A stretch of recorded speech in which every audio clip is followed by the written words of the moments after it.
Halo, assalamualaikum warahmatullahi wabarakatuh. Jumpa lagi dengan saya, Suma Herbal. Nah, teman-teman, bagi kalian yang baru datang, tentunya belum kenal dengan saya ya. Saya Ibu Yuyun Zumaroh. Saya owner dari grup herbal di Facebook, yaitu obat herbal ampuh dengan member 390.000 kalau nggak salah ya, sudah banyak banget. Dan saya seorang herbalis sejak tahun 2003, dan alhamdulillah sudah sertifikat kelas dokter. Nah, kali ini saya akan membahas yaitu makanan-makanan apa saja yang aman buat orang diabetes dan yang tidak boleh untuk orang diabetes. Oke, simak aja ya. Jadi langsung aja ya. Ini ada yang bertanya, kalau hewan dicampur sama nabati gimana bun? Katakanlah misalnya daging sama tempe dan tahu. Ini pertanyaan dari Mbak Eni di grup Diabetes Sembuh Tuntas, di grup saya Diet Mentoring yang di WA ya. Nah, sekarang metode kita itu adalah metode ala keto ya Mbak Eni. Jadi boleh aja, karena kita itu low karbo, kalau bisa itu zero karbo. Jadi kita mau makan hewan dicampur dengan karbo itu boleh-boleh saja. Dulu sebelum keto itu memang saya pakai metode food combining untuk kesehatan, untuk menyehatkan badan.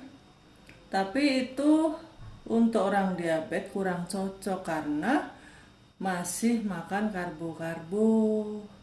Nah, kalau sekarang kita nggak usah bahas diet food combining ya, kita langsung aja diet yang sekarang saya pakai buat pasien-pasien saya, yaitu kita boleh makan hewan-hewan berbarengan dengan tahu dan tempe, boleh saja, karena kita membatasi karbonya itu hanya 20 gram sehari. Jadi tidak banyak larangan bagi diet Zuma Herbal ini. Bebas saja, mau makan ayam 2 potong, tempe sepotong tuh boleh.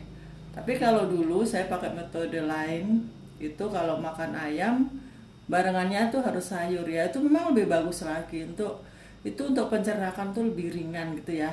Tapi bagi kita yang tujuannya ingin menurunkan gula darah, yang penting kita skip karbo. Bebas makan karbo hewani dan nabati. Yang penting nabatinya itu karbonya itu rendah gitu ya. Oke, itu jawaban saya untuk Mbak Eni dan untuk teman-teman sekalian di grup ya. Terus ada lagi pertanyaan. Oh iya, ini ada orang share kolak ya. Oh, alpukat. Kalau yang ini alpukat sama Nutrijel gula diet, dia nulisnya gula duet. Boleh ya, alpukat dicampur Nutrijel boleh saja. Alpukat itu sangat rendah karbo dan mengandung lemak sehat omega 3. Jadi itu sangat bagus kita konsumsi untuk membuang kolesterol juga. Alpukat Nutrijel juga boleh. Karena Nutrijel itu dalam sebungkus itu karbohidratnya itu hanya 1 gram, kalau enggak 2 gram ya. Ya pokoknya rendah banget tuh, boleh banget ya teman-teman ya. Jadi makanan yang nggak boleh itu adalah ini. Nah, ini ada yang share gini, masakan seperti ini gimana? Boleh nggak? Ini adalah kurma. Kemudian itu kulit pangsit ya. Tapi kulit pangsitnya bukan dari tepung, dari telur katanya. Lalu ini kolak mengandung pisang labu kuning. Oke, saya bahas ya. Jadi teman-teman, kalau kalian kepengen camilan, kalau kalian ingin sembuh dari diabetes ya tentunya, bagi orang yang diabetes, ingin sembuh dari diabetesnya dan mengikuti pola makan Zuma Herbal, itu kalau bikin camilan, kalau misalnya kalian ingin bikin kolak, terus dikasih pisang. Nah, itu pisang itu adalah tinggi karbonya. Satu buah pisang itu karbonya 23 gram. Sangat tinggi. Karena jatah kalian tuh sehari hanya 20 gram. Nah, kalau kalian makan satu buah pisang, itu sudah lewat, sudah habis jatah kalian. 20 gramnya itu sudah habis. Nah, kemudian gimana dong Bu kalau kepengen kolak yang enak? Masih banyak jalan. Labu kuning, bagaimana karbonya? Aman nggak? Labu kuning rendah, hanya 6,5 gram per 100 gram labu kuning. Jadi Anda aman makan labu kuning. Tapi dibatasi ya, misalnya siang 100 gram. Nah, nanti sore 100 gram lagi gitu. Itu sudah 13 gram loh ya. Jatah kalian 20 gram, hati-hati, masih ada 7 lagi mau dikasih apa. 7 gram itu kalau mau dikasih hewani dapat banyak. Tapi kalau kalian kasih tahu, tahu juga boleh banyak. Kalau kalian kasih tempe, tempe agak tinggi ya, hati-hati. Nah, kemudian labu kuning dicampur apa lagi nih untuk kolak? Kasih kolang-kaling. Kolang-kaling itu hanya 6 gram per 100 gram. Nah, itu saya sangat bersyukur ya, kolang-kaling boleh kita makan teman-teman. Karena apa? Kolang-kaling itu manfaatnya banyak. Selain dia juga mengenyangkan, dia mengandung kolagen yang membantu melumasi lutut kita. Kalau kita itu sakit tulang, lututnya bunyi letak-letuk, nah berarti itu kurang pelumas ya, kurang kolagen, kurang apa itu selenium, kurang mineral itu ya. Nah itu makanlah kolang-kaling, insya Allah nanti berkurang. Tuh ya.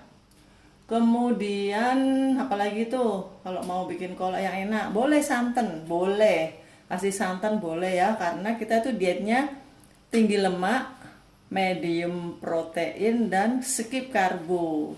Karbonya hanya dibatasi 20 gram sampai 30 gram sampai 40 gram. Tapi lihat-lihat kasusnya ya. Kalau Anda seorang yang atlet, nah itu bisa sampai 50 gram karbonya. Tapi kalau Anda seorang ibu rumah tangga yang jarang bergerak, nah itu 20 gram saja gitu. Dan lihat-lihat kalau gula darah Anda sudah normal, sudah di bawah 150, nah nanti dinaikkan lagi karbonya boleh ya. Nah itulah teman-teman pentingnya ikut diet mentoring di Zuma Herbal. Anda nanti akan dibimbing makannya yang aman untuk penyembuhan diabetes tanpa obat kimia. Sebenarnya gini ya, kita itu bisa lepas dari obat kimia saja itu sudah syukur pol, alhamdulillah. Ya kan? Nah, perkara turunnya gula misalnya sedikit, nggak terlalu drastis banget, nggak apa-apa. Lama-lama itu juga pasti turun kalau orang tuh skip karbo gitu loh.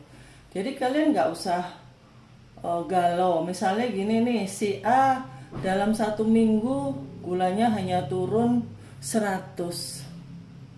Sedangkan si B cuma 3 hari sudah turun normal. Lah itu memang beda tubuhnya. Kalau kalian tuh sakit diabetesnya itu sudah berpuluh-puluh tahun, usia juga sudah lanjut, maaf. Nah itu memang agak lambat. Lah itu tapi pasti turun ya, pasti insya Allah turun. Jadi nggak usah takut. Jadi terus kemudian orang diabetes itu nggak boleh punya rasa panik, takut, harus banyak ikhlas, harus bahagia. Caranya bahagia itu ya yang tahu diri Anda sendiri ya. Misalnya Anda hobi apa? Hobi masak ya udahlah masak. Hobi berkebun ya udah berkebun yang murah-murah, tanaman banyak kan. 10.000 juga dapat loh kembang bagus-bagus itu. Kemudian nyari sendiri apa itu Ya terserah lah ya, pokoknya kalau dijelaskan di sini itu nanti ngabis-ngabisin waktu ya. Oh ya, kemudian kurma ya teman-teman ya. Kurma ini masih banyak banget orang yang makan kurma karena ada suatu akun ya yang sangat membangga-banggakan kurma, bahwa kurma itu mengandung probiotik, nutrisi. Ya memang benar, benar banget. Tapi itu bagi orang yang non diabetes. Kalau Anda seorang diabetes, lebih amannya itu kurma mentah saja ya. Karena gulanya rendah. Karena kurma yang sudah matang seperti ini gambar ini, dia itu akan mengandung karbohidratnya. Karbohidratnya kurma per 100 gram berapa coba? 70-an, 70 sekian ya kurang lebih. Tinggi banget teman-teman, 3 kali dari nasi loh. Nasi 100 gram aja 26,5 ya, kalau nggak 28 gram karbonya. Sedangkan kurma itu 3 kali itu, bayangkan. Kalau Anda tiba-tiba kepengen kuat, terus Anda konsultasi sama seseorang yang orang itu menyarankan Anda makan kurma aja, wah, kurmanya Nabi. Terus Anda makan 100 gram, saya jamin gula darah Anda itu langsung meroket ya. Nah, makanya di sini letaknya kita harus belajar apa saja makanan yang aman dan tidak aman. Oke, jadi kurma sangat tinggi. Kalau Anda ingin sekali makan kurma, saya sarankan makan 10 gram saja. 10 gram kurma itu terdiri dari, insya Allah ya, kalau nggak salah 2 biji. Coba timbang. Nah, 2 biji itu sudah 7 gram teman-teman. Kalau jatah Anda 20 gram, berarti sisa 13 gram lagi. Mau dikasih apa? Yo. Tapi kalau Anda sudah normal, sudah dietnya sudah bagus, kemudian normal, makan kurma ya monggo. Boleh-boleh saja ya makan 3 biji misalnya gitu. Asal jangan tiap hari gitu loh.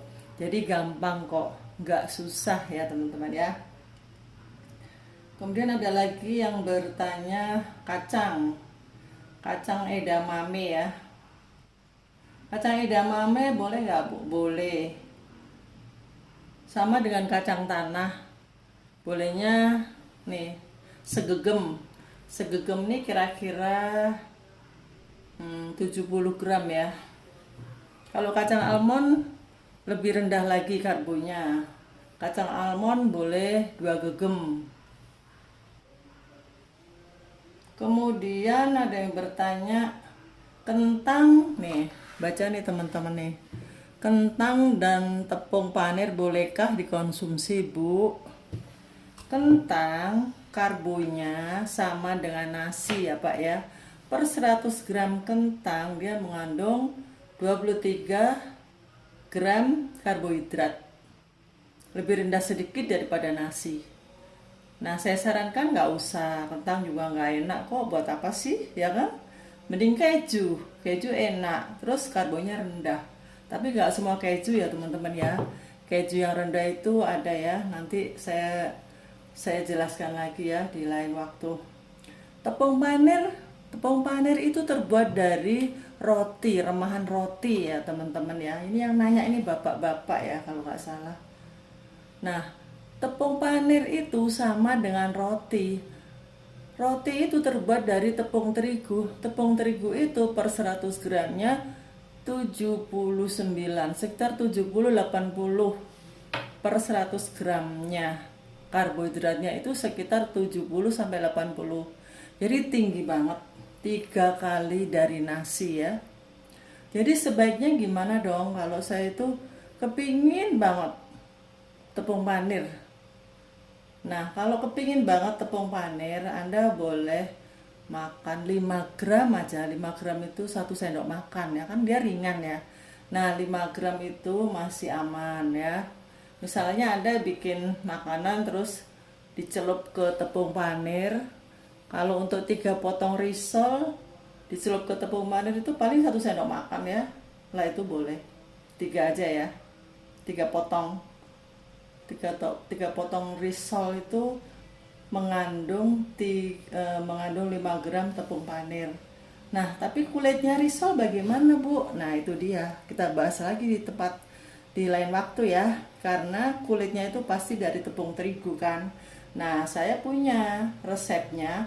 Kalian scroll aja ke belakang, ada resep saya bikin risol yang pakai kulit tahu ya, teman-teman. Oke, kayaknya sudah banyak. Semuanya udah saya jawab, apalagi kacang. Kalau sayur kacang panjang boleh kah, Bu? Terus kalau puasa air sehari airnya berapa liter? Terima kasih Bunda, salam sehat. Ini pertanyaan dari Ibu A. Kalau sayur kacang panjang boleh banget ya. Jadi kalau sayuran itu walaupun dia tinggi, misalnya karbonnya itu 7 ya paling tinggi, itu dia mengandung serat, jadi dikurangin serat akhirnya menjadi 4, 5 gitu ya, boleh per 100 gram ya. Untuk yang sangat rendah 0 karbonnya itu adalah selada mentah. Kemudian puasa air sehari airnya berapa liter itu nanti kita bahas di lain waktu ya, karena harus saya jabarkan dulu puasa air itu seperti apa dan gimana caranya. Nanti bagi yang lain biar nggak salah paham. Oke, cukup sekian ya teman-teman ya perjumpaan kita kali ini, dan semoga bermanfaat bagi kalian semuanya. Sampai jumpa.